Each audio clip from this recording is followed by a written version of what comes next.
Voilà, merci. Voilà. Merci, chers collègues. Professeur, à vous. Alors, je commence par les questions de M. Baupin. Alors, ma réponse à vos questions est assez simple. Dans l'état actuel de la technologie, du moteur diesel, on est conduit à faire des arbitrages NOx-CO2. Ça, c'est incontournable. On vient de le voir avec la question des normes en Europe. On l'a vu lors des tests aux États-Unis. La raison toute simple et toute bête pour laquelle Volkswagen a fraudé, c'est qu'il n'était pas capable de présenter un véhicule avec un moteur qui satisfasse les nouvelles conditions environnementales mises par les États-Unis, malgré l'effort qu'il a fait, malgré la mobilisation de ses équipes et malgré l'existence d'une technologie intermédiaire qui permettait de régler le problème du NOx, mais qui aggravait le problème du CO2. Bon. Et donc, la solution toute simple, vous l'avez trouvée vous-même, c'est qu'il n'est pas possible de présenter sur un marché comme le marché américain des véhicules intermédiaires avec le niveau de réglementation. Donc, il faut soit renoncer purement et simplement au diesel dans ces cas-là, soit dire qu'on ne sait pas fabriquer des véhicules moyens gamme et haut de gamme en satisfaisant les normes, et donc se replier sur des véhicules d'entrée de gamme, à capacité beaucoup plus limitée, etc. C'est effectivement une solution, mais moi je me situe dans le cadre d'une économie dans laquelle les opérateurs industriels cherchent à répondre à une demande, et ils cherchent à répondre à une demande sous les contraintes qui sont les leurs, à la fois les contraintes réglementaires et les contraintes technologiques. Mais effectivement, on peut penser que l'urgence climatique est telle que ce modèle automobile basé sur la satisfaction de la demande et telle qu'elle se formule avec les technologies existantes n'est pas la bonne méthode et qu'il faut une rupture paradigmatique et penser radicalement les choses. Mais là, à mon avis, jamais un industriel par lui-même ne le fera. Il faudra que l'autorité politique prenne les décisions et l'encadre dans son action. Deuxième question que vous me posez sur les régulateurs européens. Alors, encore une fois, nous savons maintenant dans le détail, parce que la Commission européenne est transparente, nous savons, je vais vous dire, nous savons dans le détail quels sont les pays qui ont milité pour qu'on relâche les conditions, quels sont les pays qui, au contraire, ont demandé qu'on applique strictement les règlements, quels sont les pays qui se sont laissés violer, etc. Il n'y a pas de secret, on le sait. Et on sait en particulier que la France, l'Allemagne et l'Espagne ont été les trois pays qui ont défendu le plus des solutions de tolérance vis-à-vis du viol des normes et d'allongement de la période probatoire, alors que, par exemple, les Pays-Bas y étaient très hostiles. Et comme par hasard, effectivement, les pays qui ont le plus défendu la tolérance à l'égard du non-respect des normes sont des pays fortement producteurs ou qui aspirent à devenir fortement producteurs. Vous savez qu'en particulier, il y a un grand projet d'une usine en Espagne qui va fabriquer pour Volkswagen massivement des véhicules diesel. Et ce projet de grande usine qui se discute actuellement est subventionné par le gouvernement espagnol. Et donc, le gouvernement espagnol ne souhaitait pas qu'on applique dans leur entièreté les normes qui avaient été décidées. Alors, est-ce qu'il faut recourir à un régulateur indépendant ? Monsieur Baupin, je suis à titre personnel très favorable aux régulateurs indépendants. J'ai beaucoup écrit sur la capture des régulateurs et je crois effectivement aux régulateurs indépendants. J'ai même écrit un livre là-dessus et je me suis fait agonir d'injures, notamment par des responsables politiques qui m'ont dit « Mais pourquoi vous avez cette défiance à l'égard des autorités politiques pour multiplier les autorités indépendantes? Faites-vous si peu confiance au sens du bien public des responsables politiques ?»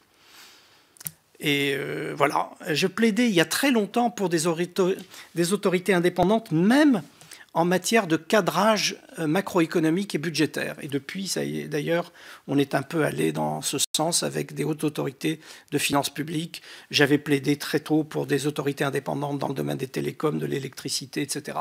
Et j'ai même écrit un livre là-dessus. Donc, je suis très à l'aise, mais en même temps, je réponds à votre question, qu'est-ce que ça change dans le contexte présent ?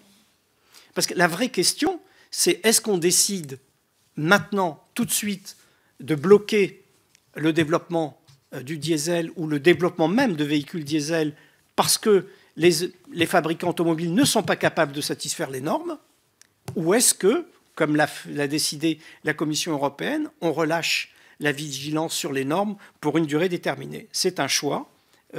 Mais encore une fois, vous voyez bien qu'une autorité indépendante aurait sans doute décidé que, puisque les normes n'étaient pas respectées, eh bien, on arrêtait.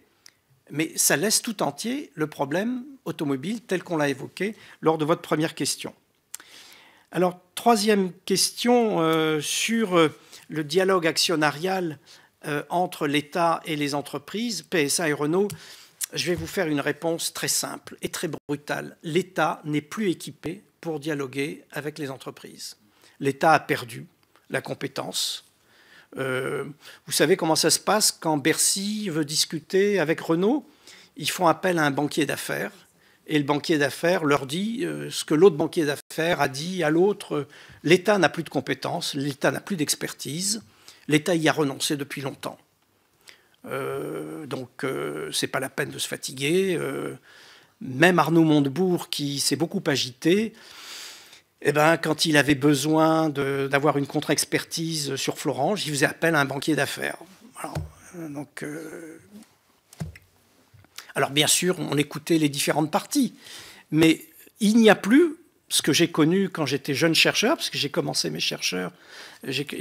recherches comme jeune chercheur sur la fabrication de la politique industrielle, et à l'époque, j'allais visiter la DIELI, la DIM, la DIGELEC, etc. Et je voyais des experts sectoriels, des gens qui avaient accumulé sur une longue période une compétence sectorielle. Il n'y en a plus aujourd'hui. Il n'y en a plus du tout. Donc, l'une des raisons pour lesquelles l'État n'a pas ce dialogue éclairé avec les industriels et les industries même dont il est actionnaire, c'est que simplement il a perdu sa compétence. Et comme les services de Bercy n'ont pas perdu leur arrogance initiale, vous avez aujourd'hui arrogance et incompétence. Et donc, voilà. Mais ça aussi, c'est un choix public sur lequel l'observateur que je suis ne peut qu'observer. Alors, je continue. Question suivante, vous m'avez dit qu'il y avait une contradiction dans mon propos, puisque je parlais à la fois de la performance d'entreprises comme Toyota et Smart, et en même temps, je parlais de l'effondrement de producteurs comme Renault, Peugeot. La réponse est toute simple et toute élémentaire. Dans le cas de Toyota et de Smart, ce sont des usines nouvelles, greenfield, qui ont été pensées dès le départ avec les meilleures technologies, avec la meilleure connaissance des progrès qui ont été faits en matière de gestion de production, d'où un niveau de productivité, j'ai les chiffres quelque part, qui sont infiniment supérieurs aux chiffres de productivité des vieilles usines, non optimisées, sous-utilisées, etc. Et donc, la différence, ça se voit dans les coûts unitaires. Même avec les mêmes niveaux de salaire et les mêmes niveaux de prélèvements sociaux, les coûts unitaires ne sont pas les mêmes. Et donc, vous pouvez, dans un cas, être très compétitif et dans l'autre, pas du tout.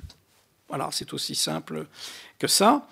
Alors, ensuite, vous m'avez posé des questions sur l'avenir, et notamment sur la voiture à hydrogène, l'avenir de PSA, et ce qui s'est passé également chez Volkswagen. Bon, ça nous mènerait très très loin, donc je vais essayer de répondre simplement. Sur la voiture à hydrogène, depuis que je parle d'automobile, quand je fais des conférences, il y a toujours quelqu'un dans la salle qui me dit la solution, c'est le véhicule à hydrogène. Mais, hein? Non, vous n'avez pas dit ça. Non, laissez-moi finir ma phrase. Et donc, moi, a priori, comme je suis très féru de technologie, chaque fois, j'essaye d'aller voir où on en est. Et je constate que... et je me souviens même que l'un des premiers travaux que j'avais fait quand j'étais élève-chercheur à l'école des mines, c'était sur les développements sur la pile à combustible à Marcoussis. Donc c'était, j'ose pas vous dire la date, parce que... Mais enfin, c'était il y a très longtemps. Donc, ce que je veux dire, c'est qu'à ma connaissance, aujourd'hui, il y a bien sûr des prototypes, mais on est encore loin de voir des séries industrielles avec des perspectives de production et de rentabilisation autour de cette technologie. Alors bon, ça peut venir. Ça fait partie de ce que j'appelle les innovations disruptives qui nous sont indispensables dans la décennie qui vient si on veut faire face à cet impératif écologique que nous évoquions, à cet impératif climatique. Mais pour le moment, je ne vois pas ça disponible. Alors, la réponse sur PSA et Renault, alors je vais être encore simple et direct. Je pense que Renault et PSA, comme entreprises françaises, n'existeront plus dans les 10 années qui viennent. Au mieux, Renault et Peugeot seront des éléments de nouveaux groupes à vocation mondiale. Dans le cas de Renault, ça sera autour effectivement de l'alliance actuelle, qui est déjà le 3e ou 4e producteur mondial, qui se consolidera d'ici là. Mais effectivement, et peut-être que la crise actuelle provoquée par les maladresses de Bercy vont accélérer l'évolution. Mais Renault, comme entreprise nationale, essentiellement basée sur le territoire national et qui peut être dans un dialogue intime avec les autorités politiques françaises, je crois que c'est fini. Donc on aura éventuellement un acteur global qui sera probablement basé pour son siège social hors de France et qui poursuivra une stratégie globale et dont l'axe essentiel sera Nissan, bien entendu. Même chose pour PSA. PSA deviendra, à mon avis, si tout va bien dans les 10 années qui viennent, la base d'un groupe sino-européen, dont la base productive sera essentiellement en Asie. Il faut savoir, je crois que dès cette année, l'apport chinois sera supérieur à l'apport français en matière de production et de consommation. Donc, nous assistons à la fin d'un grand cycle historique. Alors, si tout va bien, deux groupes anciennement français, Renault et Peugeot, auront donné naissance à deux grands groupes globaux, ce qui est remarquable comme performance. Mais en tout cas, il va falloir qu'on cesse de considérer que ces deux entreprises françaises, et qu'en particulier, Bercy doit cesser de considérer qu'il doit gronder ou recadrer les dirigeants de ces groupes. Quand j'ai lu dans la presse que M. Macron recadrait M. Ghosn, je n'en croyais pas mes oreilles, quoi. Alors, je crois, chers collègues, juste, Madame la rapporteure avait encore une question, me semble-t-il, et M. Albarello aussi. C'est très, très intéressant, mais puis l'heure est grave, là, parce que quand on vous écoute. Quand vous dites les deux principaux constructeurs français sont appelés à disparaître dans les 10 prochaines années. Ils sont appelés à constituer la base de deux grands groupes globaux à vocation mondiale. Alors, est-ce que la même question se pose pour d'autres constructeurs européens? Je pense notamment aux constructeurs italiens qui sont... Ah, mais c'est déjà fait pour l'Italie. Le Fiat, alors ce qui s'est passé, c'est dans le cas de Fiat, c'est une opération que j'appelle dans mon jargon une opération de reverse takeover. C'est-à-dire formellement, c'est Fiat qui a pris le contrôle de Chrysler. Or, en fait, à l'occasion de cette opération, c'est Chrysler qui a pris le contrôle de Fiat avec la délocalisation totale de l'état-major et des structures de gouvernance du groupe Fiat qui sont maintenant implantées aux États-Unis et qui sont sorties de l'orbite italienne. Donc justement, l'exemple que vous donnez est un bon exemple parce que... Alors, pour que la comparaison soit parfaite, il faudrait que Renault aille installer son siège social au Japon, ce que je ne crois pas. Je crois plutôt qu'il l'installera aux Pays-Bas ou ailleurs. Mais ces deux entreprises françaises auront donné naissance à deux grands groupes globaux dont la composante française, malheureusement, s'est étiolée avec le temps. Voilà.